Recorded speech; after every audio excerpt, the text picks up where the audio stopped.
शिवराज अपने परिवार के साथ रहते थे। काम था खेती किसानी का। परिवार में पत्नी कैलासा देवी और 3 बेटे थे, अर्जुन, अमर सिंह और कैलाश। अर्जुन लखनऊ में एक ट्रैक्टर एजेंसी में काम करता था। अमर सिंह नोएडा की एक फैक्ट्री में कार्यरत था और कैलाश गांव में खेती करता था। शिवराज ने तीनों का विवाह करके जमीन का बंटवारा कर दिया था। तीनों भाई परिवार के साथ अपने अपने हिस्से में रहते थे। करीब 6 साल पहले अमर सिंह का विवाह विनीता से हुआ था। उसके 2 बच्चे थे। कैलाश की शादी 4 साल पहले कंचन लता से हुई थी। उसके 2 बच्चे थे। घर से दूर नोएडा में रहने की वजह से अमर सिंह की पत्नी विनीता का गांव में मन नहीं लगता था। पति 2-3 महीने में घर का चक्कर लगाता था। फलस्वरूप विनीता पति से मिलने वाले सुख के लिए बेचैन रहती थी। काफी समय तक पति सुख से वंचित रहने के कारण उसका तन विद्रोह करने लगा था। विनीता का देवर कैलाश घर पर ही रहता था।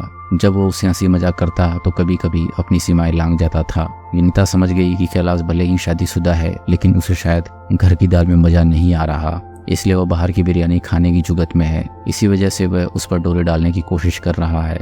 कैलाश भी जानता था कि उसका बड़ा भाई अमर सिंह बाहर रहता है, इसलिए उसकी भाभी प्यासी मछली की तरह तड़पती होंगी। वह अपनी भाभी को अपने आगोश में लेने के लिए सारे जतन कर रहा था। विनीता भी उसकी मनसा भांप कर खुश थी, क्योंकि उस प्यासी के लिए तो कुआं घर में ही मौजूद था। बाहर तलाशने की जरूरत नहीं थी। दोनों ही एक दूसरे को समाने में आतुर हुए तो विनीता ने मिलन का रास्ता भी बना लिया। एक दिन दोपहर के समय विनीता चारपाई पर लेटी थी, तभी कैलाश वहां आ गया। उसे देखकर विनीता पैरों में दर्द का बहाना बनाकर कहराने लगी।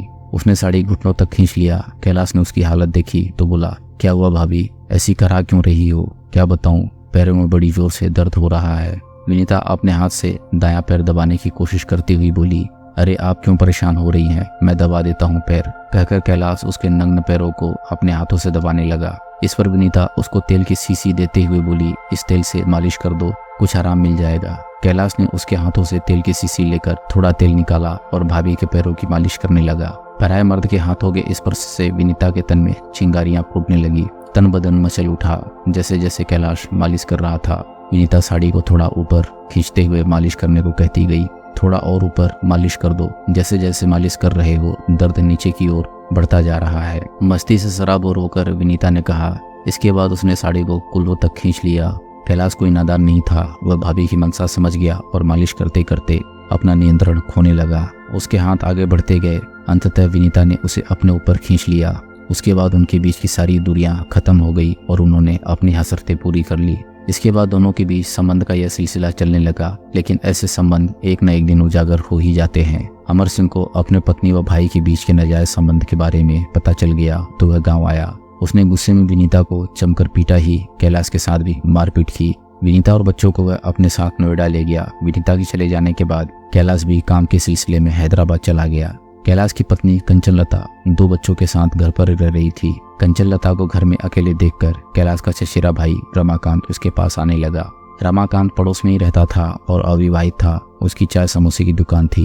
कंचन लता की कंचन काया छरहरी थी। रमाकांत उस पर आसक्त हो गया। 2 बच्चों की माँ कंचन लता अपने हुस्न से तमाम लड़कियों को मात दे सकती थी। खूबसूरत हुस्न की मालकिन कंचन पति कैलाश के बिना मुरझाई मुरझाई सी रहने लगी। वह हंसती तो लगता जैसे दिखावटी हंसी हंस रही हो। रमाकांत उसके मुरझाने का कारण बखूबी समझता था, इसलिए रमाकांत उसके पास जाता तो उसे हंसाने की कोशिश करता।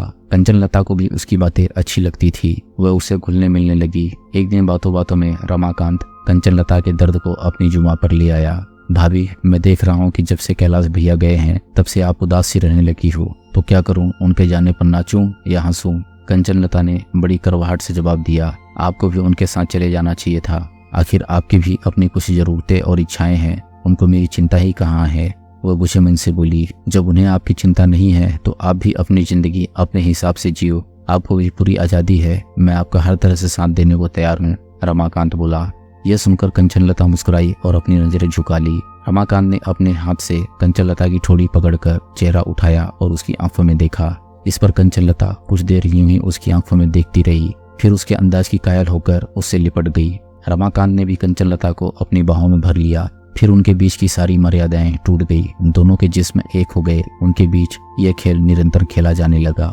देश में लॉकडाउन हुआ तो अमर सिंह को सपरिवार नोएडा से गांव आना पड़ा। कैलाश भी हैदराबाद से गांव वापस लौट आया। सभी के घर आ जाने के बाद कैलाश और विनीता ने मौका मिलने पर फिर से संबंध बनाना शुरू कर दिए। कैलाश रोज रात में 11 बजे नदी किनारे अपने मक्का के खेत की रखवाली के लिए चला जाता था और सुबह 4 बजे लौटता था। लेकिन एक दिन सुबह कैलाश काफी देर तक घर नहीं लौटा तो कंचनलता उसे बुलाने खेतों पर गई। वहाँ खेत में उसे पति की लाश पड़ी मिली। उसने रोते पीटते घर वालों को घटना की सूचना दी। कुछ ही देर में घर वाले और गांव के लोग वहाँ एकत्र हो गए। कैलाश के दोनों भाई भी वहाँ पहुँच गए। वह समझ नहीं पा रहे थे कि कैलाश की हत्या किसने कर दी। भाई अमर सिंह ने थाना पुलिस को घटना की सूचना दी। सूचना पाकर इंस्पेक्टर पुलिस टीम के साथ घटना स्थल पर पहुंच गए। थाने से रवाना होते समय उन्होंने उच्चाधिकारियों को घटना की सूचना दे दी थी। घटना स्थल पर पहुंचकर इंस्पेक्टर यादव ने लाश का निरीक्षण किया। मृतक के सिर व हाथों पर किसी तेज धारदार हथियार के घाव थे। आसपास का निरीक्षण करने पर उन्हें कोई सबूत हाथ नहीं लगा। उन्होंने कंचनलता, अमर सिंह व अन्य घर वालों से आवश्यक पूछताछ की। घटना स्थल की जरूरी कार्रवाई पूरी करने के बाद इंस्पेक्टर यादव ने लाश को पोस्टमार्टम के लिए जिला अस्पताल स्थित मोर्चरी भेज दी और अमर सिंह को साथ लेकर थाने लौट गए। थाने पहुंचकर उन्होंने अमर सिंह की तरफ से अज्ञात के विरुद्ध मुकदमा दर्ज करा दिया। इंस्पेक्टर यादव ने केस की जांच शुरू की। घर वालों ने मामला जमीनी रंजिश का बताया था, लेकिन वैसा लग नहीं रहा था।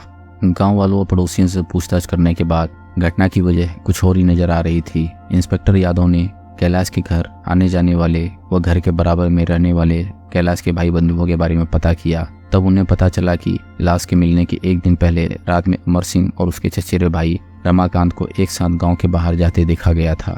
यह भी पता चला कि रमाकांत कैलाश की गैर मौजूदगी में उसके घर में ही गुजरा रहता था। कैलाश के संबंध अमर सिंह की पत्नी से थे, जिसकी वजह से अमर सिंह पत्नी को नोएडा ले गया था। यह महत्वपूर्ण जानकारी मिलने के बाद इंस्पेक्टर यादव ने अमर सिंह और रमाकांत को रात करीब 2:30 बजे गांव के मंदिर के पास से गिरफ्तार कर लिया। थाने लाकर जब कड़ाई से दोनों से पूछताछ की गई तो उन्होंने अपना जुर्म स्वीकार कर लिया और हत्या के पीछे की पूरी कहानी बयां कर दी। लॉकडाउन में घर वापस आने के बाद कैलाश और विनीता में फिर से संबंध बनने लगे तो यह बात छिप न सकी। अमर सिंह को भी यह जानकारी मिल चुकी थी। अमर सिंह गुस्से से आग बबूला हो उठा। उसने अपने छोटे भाई कैलाश को काफी समझाया, पर उन दोनों पर उसके समझाने का कोई असर नहीं पड़ा। कैलाश बड़े भाई की बात मानने को तैयार नहीं था। ऐसे में अमर सिंह ने उसे मौत की नींद सुलाने का फैसला कर लिया। एक बार अमर सिंह ने चचेरे भाई रमाकांत को कैलाश की पत्नी कंचनलता से संबंध बनाते देख लिया था। तब रमाकांत ने अमर सिंह से माफी मांग ली थी और अमर सिंह भी चुप हो गया। अमर सिंह को कैलाश की हत्या में साथ देने के लिए एक साथी की जरूरत थी। वह साथी उसे रमाकांत के रूप में मिल गया। अमर सिंह ने भाई कैलाश की हत्या में रमाकांत से मदद मांगी तो वह मना करने लगा। इस पर अमर सिंह ने कहा कि उन दोनों के रास्ते का कांटा एक ही है। वह उसे इसलिए मारना चाहता है क्योंकि वह उसकी पत्नी से संबंध बनाकर उसका घर खराब कर रहा है। कैलाश के रास्ते से हटने पर उसका रास्ता साफ हो जाएगा, फिर वह बेरोक टोक कंचनलता से मिल सकेगा। अमर सिंह की बात रमाकांत के भेजे में घुस गई और रमाकांत अमर सिंह का साथ देने को तैयार हो गया।